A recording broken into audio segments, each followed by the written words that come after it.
Morning children, today we are going to start with the civics chapter number 4 of class 7, government and public welfare.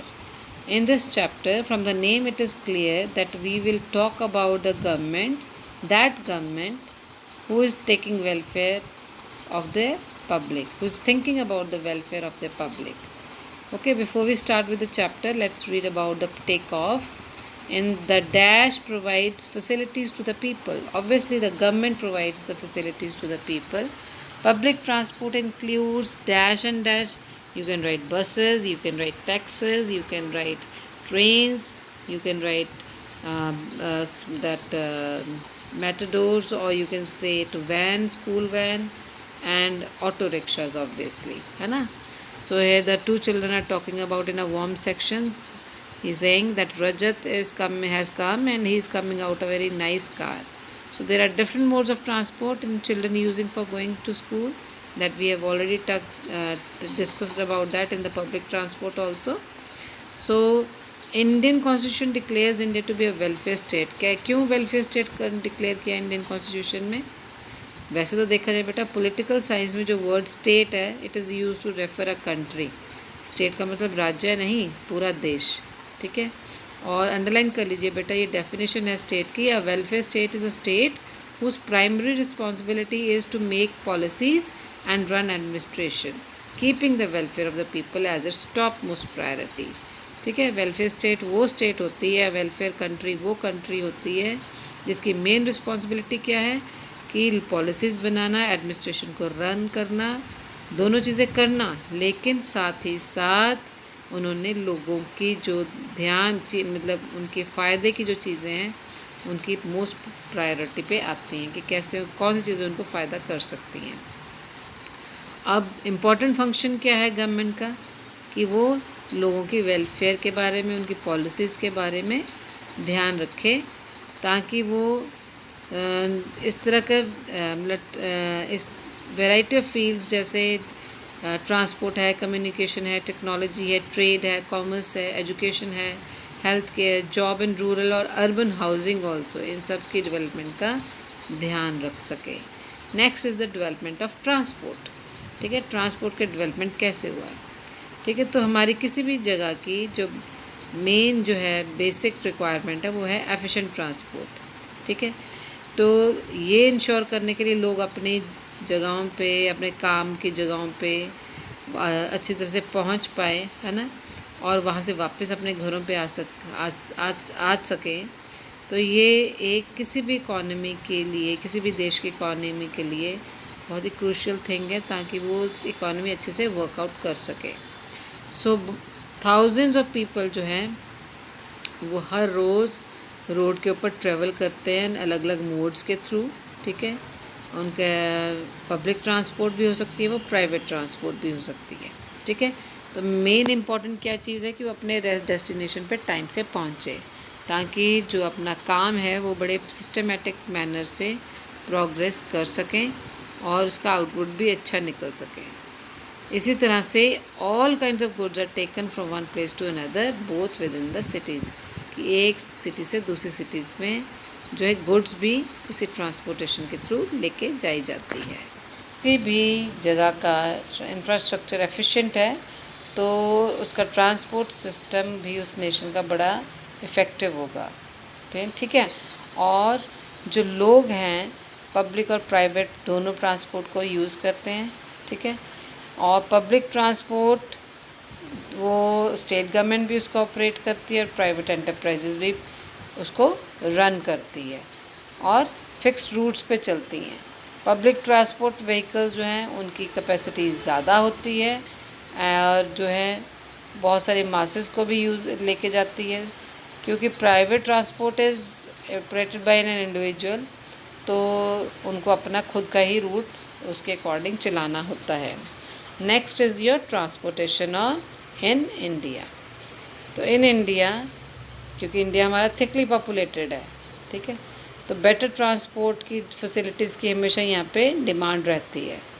ठीक है, लोग अपनी work places पे, business centres पे और educational institution पे जाते हैं, causing heavy traffics on the road. तो स्पेशली जब पीक आवर्स होते हैं इन द मॉर्निंग और इवनिंग में, ठीक है। मतलब often due to heavy traffic jams occur on the road, है ना, जैम्स हो जाते हैं, बहुत ज़्यादा भीड़ लग जाती है उसमें रोड्स पे, क्योंकि उससे क्या होता है फिर फर्दर डिले हो जाता है और बहुत ज़्यादा क्योस हो जाता है रोड्स पे। तो जो एग्जिस्टेंस से जो हमारा सिस्टम है वो जो भी रिक्वायरमेंट वो देना चाहते हैं उसके लिए हमेशा उसके लिए it is always small short कम हो जाता है, शॉर्टेज हो जाती है सिस्टम की।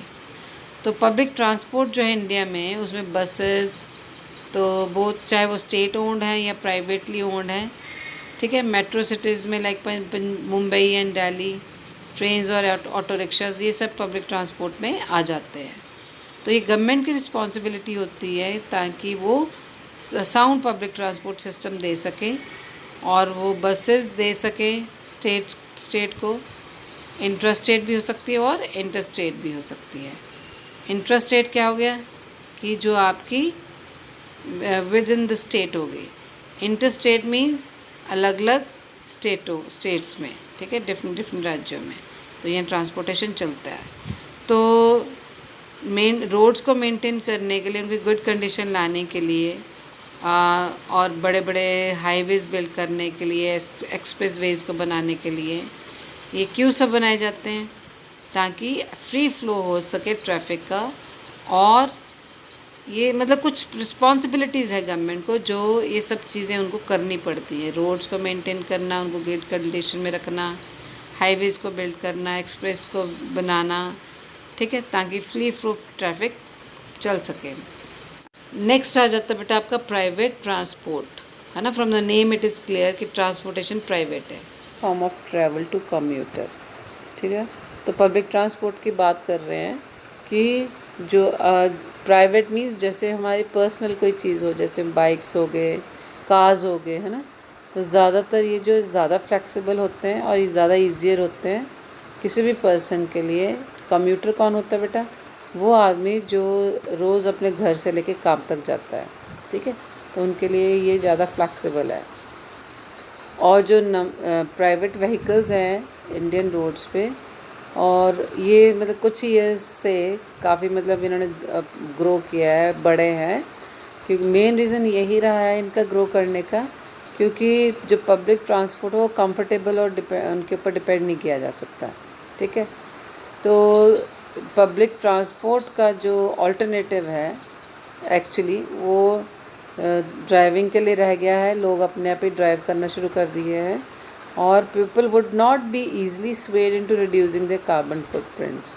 तो इसीलिए जो कार्बन फुटप्रिंट्स बेटा होता है कि कार्बन डाइऑक्साइड जो रिलीज़ करता है, amount of carbon dioxide that is released into the atmosphere. क्यों एटमॉस्फेयर में कौन करेगा? ड्यू टू द एक्टिविटीज़, चाहे वो एक इंडिविजुअल कर रहा है या कोई ऑर्गेनाइजेशन कर रही है या कोई कम्युनिटी कर रही है, ठीक है। तो उसको बोलते हैं कार्बन फुटप्रिंट्स। तो ये जो लोग हैं वो इजीली इस चीज़ को रिड्यूस नहीं कर पाएंगे कार्बन फुटप्रिंट्स, क्योंकि सबकी अपनी अपनी पर्सनल गाड़ियाँ हो गई हैं। अब एक सर्वे कंडक्ट किया है मिनिस्ट्री ऑफ रोड ट्रांसपोर्ट ने और हाईवेज़ ने कि जो गवर्नमेंट है इंडिया की 2014-15 में उन्होंने दिखाया है कि जो मोटर व्हीकल्स जो है 1000% और बढ़ गए हैं, उनकी रजिस्ट्री और बढ़ गई है। 1630 से लेके 1630 में तो 2001 में थे और 38,161 2015 में हो गए। और ये आप कह सकते हो कि उनकी पर 1000% जो है 137% जो है ग्रो कर चुकी है, ठीक है। 1000% टू कितना परसेंट बढ़ चुका है? 137। Next comes your role of the state government. तो स्टेट गवर्नमेंट का रोल क्या है कि जितने भी जो है व्हीकल्स, ड्राइविंग लाइसेंस को इशू करना या रोड परमिट्स को इशू करना, हाईवेज़ को बिल्ड करना, रोड्स को मेंटेन करना, रोड टैक्स कलेक्ट करना या व्हीकल पोल्यूशन को कंट्रोल करना, इनका रजिस्ट्रेशन कौन करता है? स्टेट गवर्नमेंट, ठीक है। तो स्टेट गवर्नमेंट को बेटर और वाइडर या सिग्नल फ्री रोड्स या फॉल्ट्स जो है मेन रोड पे उनको करेक्ट करना, ठीक है। और साइंस लगाना, है ना, कि देखते हो ना आप साइनेज लगे होते हैं कि ये अभी इतनी राउंड अबाउट आ रहा है, अभी इतनी दूरी पे आपका पर्टिकुलर शहर आ रहा है, तो ये साइन बोर्ड जो होते हैं, ठीक है। तो ये सब काम करना जो है ये स्टेट गवर्नमेंट का होता है, काम करने का रिस्पॉन्सिबिलिटी, ताकि लोग जो अपने डेस्टिनेशन पे बड़ी इजीली रीच कर सकें, चाहे वो उस सिटी में चाहे नया ही क्यों ना हो, क्योंकि पुराने लोगों को तो पता ही हो कहाँ कितनी दूर लगेगी, कितना पहुँचा। अगर कोई नया भी आता है तो उसके लिए इजी रहता है अगर ये सब चीज़ें लगी हुई होंगी। और लोगों को पब्लिक ट्रांसपोर्ट को इनकरेज करने के लिए उनको ज़्यादा करने, क्योंकि अगर पब्लिक ट्रांसपोर्ट अच्छा प्रोवाइड करेंगे तो ऑटोमेटिकली जो लोग हैं अपने पर्सनल व्हीकल्स को यूज़ नहीं करेंगे, ठीक है। तो पब्लिक ट्रांसपोर्ट को प्रमोट करने के लिए स्टेट गवर्नमेंट ने क्या काम किया है, उन्होंने बहुत सारे रेल बेस्ड सिस्टम्स कंस्ट्रक्ट किए हैं, मेट्रोज रेल स्टार्ट कर रही हैं, मोनो रेल स्टार्ट की हैं, ठीक है। पर फिर भी अगर आप एग्जांपल्स में जो देख सकते हो कि मेट्रो प्रोजेक्ट्स में फ़ाइनेंस की ज़रूरत होती है, ठीक है। तो ये जो फाइनेंस जो होने की वजह से स्टेट की कैपेसिटी से दूर चले जाते हैं, या सिटी गवर्नमेंट्स की कैपेसिटी से दूर चली जाती हैं चीज़ें।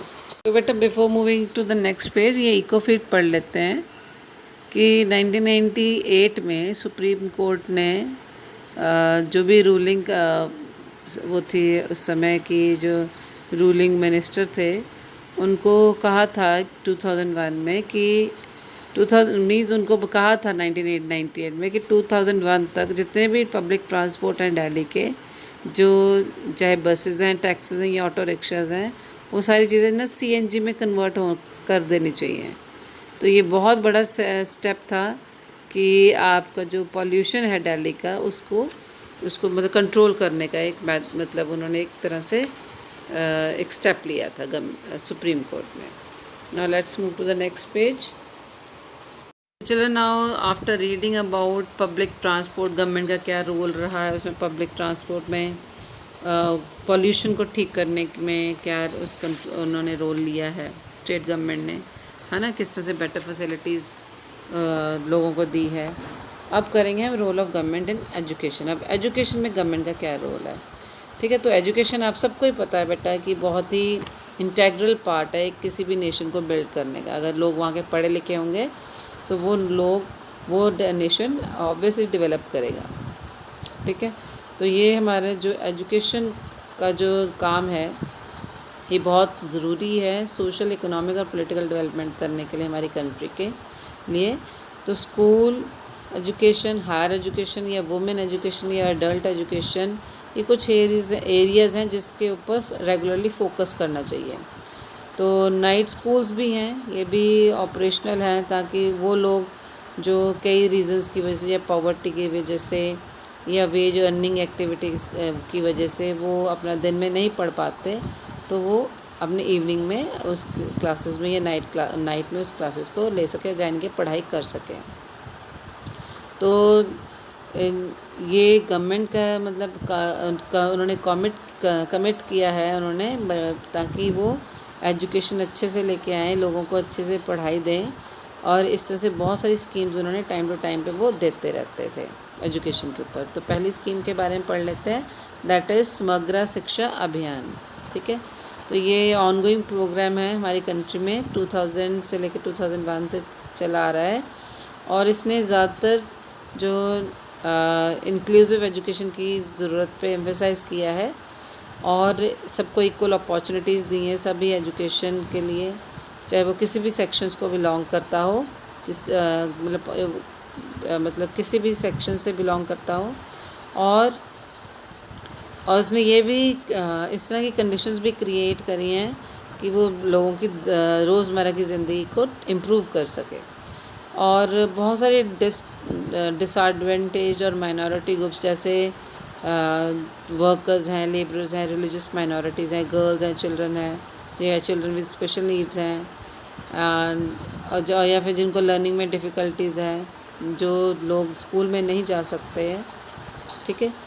तो उनके लिए ये एक तरह से एक फ़ायदा हो गया है उन लोगों के लिए। फिर उन्होंने मिड डे मील्स का स्टार्ट किया है, ठीक है। तो कुक लंच लोग बच्चों को देते हैं गवर्नमेंट स्कूल्स में, ताकि जो बच्चे इकोनॉमिकली वीकर हैं उनको बेनिफिट हो सके, क्योंकि जो इकोनॉमिकली वीकर होते हैं अपने बच्चों को लेबर काम में लगा देते हैं, क्योंकि पढ़ाई से भी ज़्यादा उनको खाने की ज़रूरत होती है। तो ये शुरू में ही तमिलनाडु में ये स्कीम की गई थी, और with regular revisions and addition in the scheme, और अब इसने ये और स्टेट्स में भी इस चीज़ ने बेनिफिट देना शुरू कर दिया। यूनियन टेरिटरीज़ में इस चीज़ ने mid day meal scheme start हो गई हैं। तो ये 8 तक बच्चों को इन्होंने एक्सटेंड कर लिया है। अब in keeping up to date with latest developments in technology, the government ने एक दीक्षा को इंट्रोड्यूस भी किया है। ठीक है, तो ये एक पोर्टल है फॉर ई लर्निंग। ठीक है, ई लर्निंग के थ्रू, यानी कि आप ऑनलाइन ही पढ़ सकते हो, जहाँ पे आपको रिसोर्सेज जैसे स्टूडेंट्स या टीचर्स दोनों चीज़ें अवेलेबल हो जाती हैं ई लर्निंग में। और it takes learning closer to anyone who wants to learn even if they not physical not able to go, कि अगर कोई बच्चा स्कूल नहीं जा पाता है उसके लिए ये दीक्षा जो है इसके थ्रू लर्न करना बहुत ही सही है। नेक्स्ट कर लेते हैं कंसिडर। तो क्या कंसिडर किया है गवर्नमेंट ने कि हेल्थ केयर को इम्प्रूव करने के लिए महाराष्ट्र गवर्नमेंट ने डिसाइड किया ताकि वो एक ग्रीन कॉरिडोर्स क्रिएट करें एक अपनी स्टेट में, ताकि जिसमें कि जो ऑर्गन्स जो हैं, कोई भी आदमी अपने ऑर्गन्स डोनेट कर सकता है लोगों को, ताकि वो ट्रांसप्लेट कर सके और जितनी जल्दी हो सके ट्रांसप्लेट कर सके और लोगों को बेनिफिट हो सके। तो जो इस कॉरिडोर में एम्बुलेंस जो ऑर्गन्स कैरी करती हैं उनको स्मूथ पैसेजेस चाहिए होते हैं निकलने के लिए। ठीक है, उनका ट्रैफिक की या सिटी रोड्स में ऑब्स्ट्रक्शंस नहीं होने चाहिए। तो ये इसलिए सिग्नल फ्री रोड होनी चाहिए इन लोगों के, इस एम्बुलेंस के लिए। तो हेल्थ ऑफिसर्स के अकॉर्डिंग बहुत सारे जो लोग हैं वो उनको बहुत सारा फ़ायदा होगा अगर उनको ट्रांसप्लांट जो है टाइम पे उनके हो जाए। एक बार जो ऑर्गन्स हैं उनके डोनर्स को हार्वेस्ट हो जाए या उनसे ले ली जाए, तो वो 5 to 6 आवर्स के अंदर वो दूसरे आदमी को ट्रांसप्लांट करनी ज़रूरी होती है। तो महाराष्ट्र जो है उसके पास सबसे ज़्यादा एयर एम्बुलेंसेस हैं, जिसने बहुत सारी इस तरह के ऑर्गन्स को एक जगह से दूसरी जगह पे ले जाने के लिए स्टेट में ले जाने के लिए ये सर्विस स्टार्ट करी हुई है। और airlines charge anywhere between 70,000 to 100,000, यानी कि 1 लाख। तो ये इतनी जो पैसे लेते हैं ऑर्गन्स को ट्रांसपोर्ट करने के लिए। और तो ये गवर्नमेंट कोशिश कर रही है कि इसको 20% तक वेव कर दिया जाए। ठीक है, और एक टैक्स लगाते हैं, क्योंकि एम्बुलेंसेस के ऊपर टैक्स लगते है ना, लगाए जाते हैं, so that it cost the transport can be road, ताकि इनकी जो कॉस्ट है ट्रांसपोर्टिंग की उनको ख़त्म कर दिया जाए। अब जहाँ पे बेटा आपको क्वेश्चन पूछा गया है कि what is green corridor, green corridor का आपका फर्स्ट लाइन में भी यूज़ किया है कि decide to create a green corridor.